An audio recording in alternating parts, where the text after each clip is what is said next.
السلام علیکم دوستو، جی این اسٹوری ٹی وی میں خوش آمدید۔ پیارے دوستو، کئی سال پہلے کا ذکر ہے۔ ایک شخص غریب، تنگ دست اور لاچار ہو گیا۔ اس سے جس طرح بھی ہو سکا کچھ عرصہ تو گزارا کرتا رہا، لیکن اس حالت میں زیادہ عرصے تک گزر بسر نہیں کر سکتا تھا۔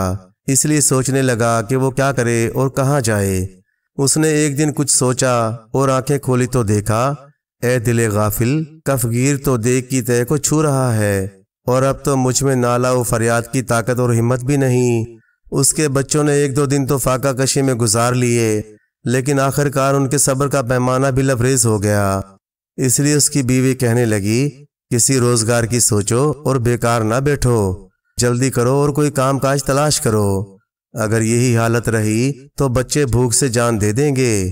فقیر نے تہہ دل سے درد بھری آہ بھری اور بولا، ہاں تم درست کہتی ہو، لیکن میں نے آج تک کوئی کوتاہی نہیں کی، لیکن کیا کروں، میں تو اب کوئی کام کرنے کے قابل نہیں رہا۔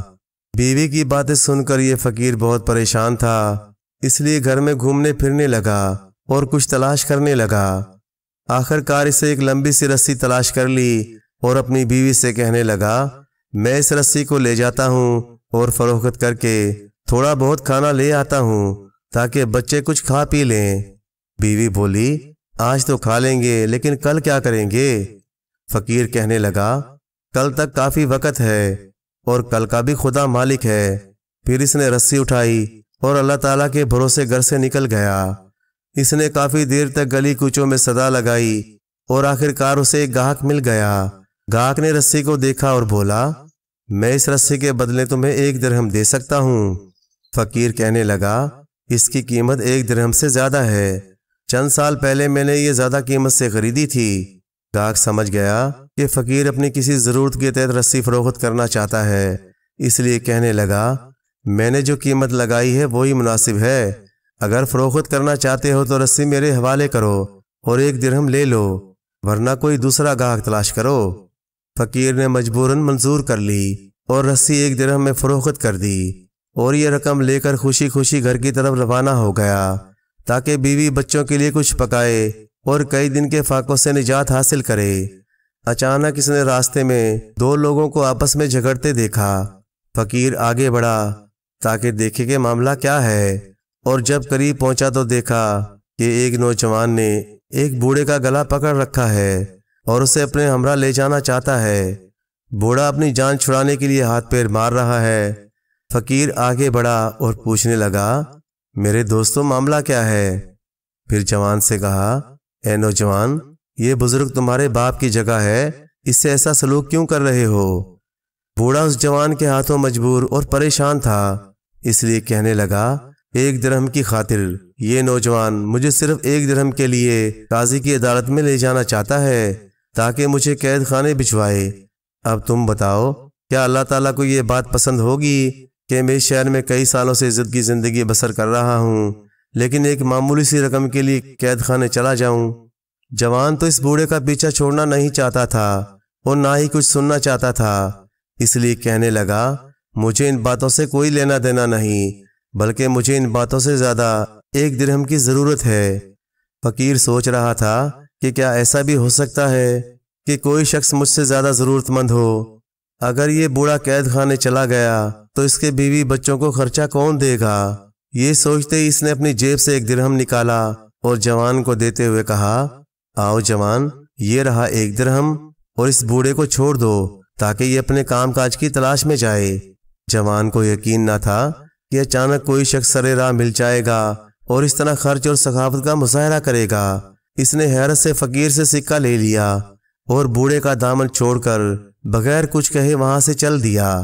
بوڑھا اپنے قرض خواہ کے جانے کے بعد سنبھل گیا، اس لیے فقیر کے حق میں دعا کرتے ہوئے کہنے لگا، مجھے امید ہے اللہ تعالیٰ تمہیں اس کا 100 گنا اجر عطا کرے گا، انشاءاللہ میں بھی تمہاری طرح ضرورت مندوں کی مدد کروں گا۔ بوڑھا تھکا ماندہ تو تھا ہی، اور رونے دھونے کی وجہ سے وہ اور بھی بدحال ہو گیا تھا، لیکن پھر بھی اس نے فقیر کا دوبارہ شکریہ ادا کیا اور وہاں سے چل دیا۔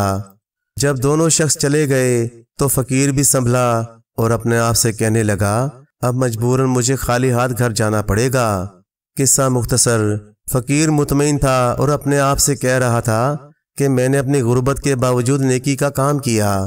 جب بیوی نے فقیر کو دیکھا وہ خاموشی سے سر جھکائے ہوئے بیٹھا ہے تو سمجھ گئی یہ ہمارے کھانے پینے کے لیے کچھ نہیں کر سکتا بلکہ رسی سے بھی ہاتھ دھو بیٹھا ہے، اس لیے پوچھنے لگی کیا ہوا، تم خالی ہاتھ کیوں آ گئے اور رسی کا کیا ہوا؟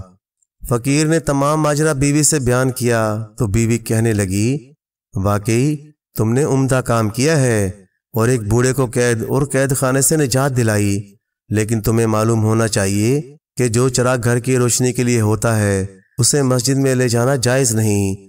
اب اپنے بچوں کو کس طرح بہلاؤ گے اور اس شہر سے کون یہاں آئے گا تاکہ ہمارے بچوں کا پیٹ بھرے؟ فقیر کہنے لگا تم درست کہہ رہی ہو، میں تمہاری ساری باتیں تسلیم کرتا ہوں، لیکن وہ بوڑھا ہم سے زیادہ مصیبت کا مارا تھا۔ اب جو کچھ ہوا ہے تمہارے رونے دھونے سے ہمارا ایک درہم واپس نہیں آ سکتا۔ ان باتوں کو چھوڑو اور آئندہ کے لیے سوچو کہ اب کیا کریں، شاید کوئی دوسرا راستہ نکل آئے۔ فقیر کی بیوی کی باتیں درست تھی، اس لیے وہ سوچنے لگا کہ کیا کرے اور کیا نہ کرے۔ اچانک اس کے دل میں کوئی خیال آیا اور وہ اپنی جگہ سے اٹھا اور دوبارہ گھر کے ٹوٹے پھوٹے سامان کو دیکھنے لگا۔ وہ ادھر ادھر پھرا لیکن اسے کوئی قابل فروخت چیز نظر نہ آئی۔ پریشان اور نا امید ہو کر وہ اپنی جگہ پر کھڑا ہو گیا۔ اچانک اسے ایک پرانی گدڑی نظر آئی جو بچوں کے بچھونے کے لیے استعمال ہوتی تھی۔ فقیر نے اپنی بیوی سے کہا میں اس گدڑی کی تلاش میں تھا، مجھے اجازت دو تاکہ میں اسے بیچ دوں۔ بیوی بولی بچے بھوکے ہیں لیکن تم پھٹی پرانی گدڑی سے بھی انہیں محروم کرنا چاہتے ہو؟ فقیر بولا اچھا ہوا کہ تم نے خود کہہ دیا ہے کہ یہ بھوکے ہیں، اب سب سے اہم بات یہ ہے کہ ان کا بھوکا پیٹ بھرا جائے، ایسی حالت میں گدڑی کے ہونے یا نہ ہونے سے کوئی فرق نہیں پڑتا۔ فقیر کی بیوی نے جب دیکھا کہ اس کی نظر میں سوائے گدڑی کے اور کوئی چیز نہیں تو وہ آنسو بہانے لگی اور فریاد کرتے ہوئے بچوں کو گدڑی سے اٹھایا اور اپنے خاوند سے کہنے لگی اب جب کہ تم اتنا اصرار کر رہے ہو تو اس کوٹڑی سے گدڑی بھی لپیٹ لو اور بیچ ڈالو، صرف اتنا یاد رکھنا اسے سستے داموں نہ بیچنا تاکہ چند دن ہمارے بچوں کا تو پیٹ بھر سکے۔ اب فقیر کے لیے کہنے کی تو کوئی بات نہ تھی، اس لیے اس نے اپنا سر اٹھایا اور گدڑی کو لپیٹ کر کاندھے پر رکھا اور گھر سے باہر نکل گیا۔ وہ چلتا رہا اور آخرکار شہر کے میدان میں پہنچ گیا جہاں پر کئی قسم کی نئی اور پرانی چیزوں کی خرید و فروخت ہوتی تھی۔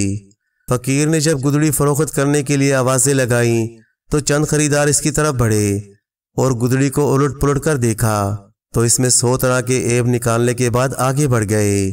آخرکار ایک ایسا خریدار آ نکلا جس نے گدڑی کو پسند کر لیا اور اس کی قیمت پوچھی۔ فقیر نے خوش ہو کر کہا 10 درہم۔ خریدار کو اس گدڑی کی متعلقاً ضرورت نہ تھی، جب اس نے 10 درہم کا نام سنا تو کہنے لگا اس پھٹی پرانی گدڑی کے لیے ایسا کون شخص ہوگا جو اپنے 10 درہم ضائع کرے؟ پھر وہ آگے بڑھا اور فقیر سے دور ہو گیا، لیکن فقیر بھی اس کے تعقب میں لپکا اور اس کا ہاتھ پکڑ کر کہنے لگا جناب ایسا ظلم نہ کریں، میں اپنی ضرورت کے مطابق یہ گدڑی اس سے بھی کم قیمت میں فروخت کرنا چاہتا ہوں، میں تمہارے لیے سردردی کا سبب نہیں بننا چاہتا۔ آخرکار فقیر نے گدڑی 3 درہم میں فروخت کر دی اور رقم لے کر گھر کی طرف روانہ ہو گیا۔ وہ راستے میں سوچنے لگا اپنے بچوں کے لیے کیا خریدوں تاکہ وہ خوش بھی ہوں اور ان کا پیٹ بھی بھر جائے کہ اتنے میں اسے ایک بڑھیا کے رونے دھونے کی آوازیں سنائی دیں اور وہ اپنی جگہ پر کھڑا ہو گیا۔ اس بڑھیا نے اپنے جوان بیٹے کا ہاتھ پکڑ رکھا تھا اور اس سے التجا کر رہی تھی کہ حکیم کے پاس جائیں، لیکن جوان اس سے اپنا پیچھا چھڑانا چاہتا تھا اور کہہ رہا تھا اماں جان مجھے جانے دیں، میں رقم کہاں سے لاؤں تاکہ تمہیں حکیم کے پاس لے جا سکوں۔ فقیر نے جب ان ماں بیٹے کا ماجرا دیکھا تو آگے بڑھا اور ان کے جھگڑے کا سبب پوچھا۔ بڑھیا بولی میں نے اپنے بیٹے کی تعلیم اور پرورش پر کئی سال بسر کیے، لیکن اب جب کہ میں بیمار ہوں تو مجھے حکیم کے پاس نہیں لے جاتا۔ جوان کہنے لگا میں یہ بات تسلیم کرتا ہوں کہ میری ماں نے بڑی تکلیفیں اٹھائیں اور مجھے پالا پوسا، لیکن میں خود بیمار ہوں، میں 3-4 درہم کہاں سے لاؤں تاکہ والدہ کو علاج کے لیے حکیم کے پاس لے جاؤں۔ فقیر نے جب یہ ماجرا سنا تو پریشان ہوا اور اپنا پورا سرمایہ یعنی 3 درہم اپنی پھٹی پرانی چادر سے نکالے اور جوان کے حوالے کر دیے۔ جوان کو فقیر کی سخاوت پر یقین نہ آیا، اس لیے اس نے چاہا کہ فقیر کے قدموں میں گر پڑے، لیکن فقیر نے اسے روکا اور بولا، میرے پیارے، اپنی ضرورت کو پورا کرو اور والدہ کی خدمت کرو۔ پھر دونوں ماں بیٹے وہاں سے چل دیے اور فقیر دوبارہ طرح طرح کے خیالات میں ڈوب گیا۔ وہ اسی طرح حیران و پریشان کھڑا تھا اور ادھر ادھر دیکھ رہا تھا۔ جب کافی دیر کے بعد سنبھلا تو اپنے گھر کی طرف واپس چل پڑا، لیکن بھوک اور فاقہ کشی سے چلنے کی ہمت بھی نہ تھی۔ وہ اسی حالت میں گھر جانے پر مجبور تھا، اس لیے گرتا پڑتا گھر پہنچا اور دروازے پر دستک دی۔ اس کی بیوی اور بچے انتظار میں تھے، اس لیے بیوی نے فوراً دروازہ کھول دیا۔ بیوی اسے دیکھ کر خوش ہوئی، لیکن اپنے خاوند کے لٹکے ہوئے چہرے کو دیکھ کر اس کی خوشی جاتی رہی۔ بیوی بولی، اے مرد، تو نے کیا کیا ہے؟ تو پھر خالی ہاتھ لوٹ آیا۔ فقیر نے تمام ماجرا اپنی بیوی کے سامنے بیان کر دیا۔ بیوی نے یہ حکایت سنی تو کہنے لگی، تمہیں پھر دوسروں کی محبت اور دوستی نے دھوکہ دیا ہے۔ معلوم نہیں تم اپنے بچوں سے ایسی محبت کا برتاؤ کیوں نہیں کرتے؟ اب تم خود ہی بتاؤ کہ ہم کیا کریں اور کہاں جائیں؟ اب بچوں میں زیادہ دیر تک بھوک برداشت کرنے کی ہمت نہیں ہے، شاید ان کی موت بھی اسی فاقہ کشی کی وجہ سے ہوگی۔ فقیر میں بیوی کو دیکھنے کی ہمت نہ تھی، اس لیے کہنے لگا، اللہ تعالیٰ بزرگوں برتر ہیں، اگر تو بھی اسی بڑھیا کے نالے سنتی تو وہی کرتی جو میں نے کیا ہے۔ لیکن تسلی رکھو، اگر اس مرتبہ کوئی چیز لے گیا تو اسے بیچنے کے بجائے گروی رکھوں گا، تاکہ اپنے انسان دوستی کی بدولت اس سے ہاتھ نہ دھونے پڑیں۔ بیوی بولی، تمہارے گھر میں موجود ہی کیا ہے جسے تم گروی رکھو گے؟ فقیر اپنے گھر کے چھوٹے سے صحن میں کھڑا تھا، پھر اس نے ادھر ادھر دیکھا اور کہنے لگا، وہ کوزہ کیسا ہے؟ یہ کوزہ مجھے دے دو تاکہ اس کے بدلے کوئی چھوٹا سا کوزہ خرید لاؤں اور کھانے پینے کے لیے بھی کچھ لے آؤں۔ عورت کہنے لگی، آؤ اور اس کوزے کی جان سے بھی ہاتھ دھو لو۔ یہ کوزہ نہ تو تم سے کوئی خریدے گا اور نہ ہی کوئی گروی رکھے گا، بلکہ بہتر تو یہ ہوگا کوزہ یا تو کسی کو بخش دو یا توڑ دو۔ فقیر آگے بڑھا اور کوزہ اٹھا کر کہنے لگا، اب زیادہ میرے منہ نہ لگو اور مجھے ذلیل نہ کرو۔ تو خود دیکھ رہی ہو کہ میں نان نقطہ کی تلاش میں کتنا پریشان ہوں، بلکہ میں تو چاہتا ہوں کہ میں آگ میں کود مروں یا دریا میں ڈوب جاؤں، اس لیے میرے کام میں روڑے نہ اٹکاؤ۔ اس کے بعد فقیر نے بیوی کو خدا حافظ کہا اور گھر سے نکل گیا تاکہ کسی جگہ کوزے کو گروی رکھے۔ سب سے پہلے وہ ایک عطار کی دکان پر گیا، اس سے قرض مانگنے کا تقاضا کیا۔ عطار بولا، بے شک میں حاضر ہوں اور تمہیں قرض بھی دے دوں گا، لیکن میں تمہیں اچھی طرح پہچانتا ہوں، اگر تمہارے پاس کوئی اثاثہ ہے تو میرے پاس گروی رکھ دو۔ فقیر نے کوزہ دکھاتے ہوئے کہا، میرا سرمایہ تو فقط یہی کوزہ ہے۔ عطار نے کوزہ دیکھا تو کہنے لگا، آخر ایک استعمال شدہ اور پرانا کوزہ جس کا رنگ بھی اڑا ہوا ہے گروی رکھنے کے قابل نہیں ہے، اس لیے جاؤ کوئی ایسی چیز لے کر آؤ جو گروی رکھنے کے لائق ہو۔ فقیر نا امید ہو کر پھر ایک بزاز کے پاس گیا اور اپنی باتیں دہرائی، اور پھر حمام کے مالک سے ہوتا ہوا کنجڑے کے پاس جا پہنچا، لیکن سب نے ایک جیسا اور کوڑا جواب دیا۔ سورج ڈوبنے کے قریب تھا، اندھیرا چھانے والا تھا، فقیر کے دل میں نا امیدی کی کیفیت طاری تھی، اور اسی لیے کہنے لگا، شاید میں نے غلطی کی کہ کوزہ گروی رکھنا چاہا۔ اب ثابت ہو گیا ہے کہ اسے کوئی شخص گروی رکھنا نہیں چاہتا، اس لیے بہتر ہوگا کہ اندھیرا چھانے سے پہلے جتنا جلدی ہو سکے یہ کوزہ کسی کے ہاتھ بیچ دوں۔ فقیر اس ارادے سے ایک کے بعد دوسرا کوچہ طے کرنے لگا، خریداروں کو بلانے اور کوزہ فروخت کرنے کی آوازیں لگاتا رہا، اس لیے کہ یہی کوزہ اس کی آخری امید تھی، اور اس کی خواہش تھی کہ اسے ہر قیمت پر فروخت کرے تاکہ اس کے بیوی بچے کم از کم ایک وقت کا کھانا کھانے سے محروم نہ رہیں۔ چند لوگوں نے اس سے کوزے کی قیمت پوچھی، لیکن ہر ایک نے کوزے کو اپنے ہاتھ میں لے کر فوراً واپس کر دیا اور بولے، یہ ہمارے مطلب کا نہیں ہے۔ اب تو اندھیرا اور بھی چھا گیا، اس لیے فقیر تھکا ہارا گلی کوچوں میں اکیلا رہ گیا۔ پھر وہ ایک مدھم سی روشنی کے سامنے بیٹھ گیا جو ایک مکان کی کھڑکی سے چمک رہی تھی۔ وہ کافی دیر بیٹھا رہا اور سوچتا رہا کہ اس حالت میں کیسے گھر جائے اور بیوی بچوں کو کیا جواب دے۔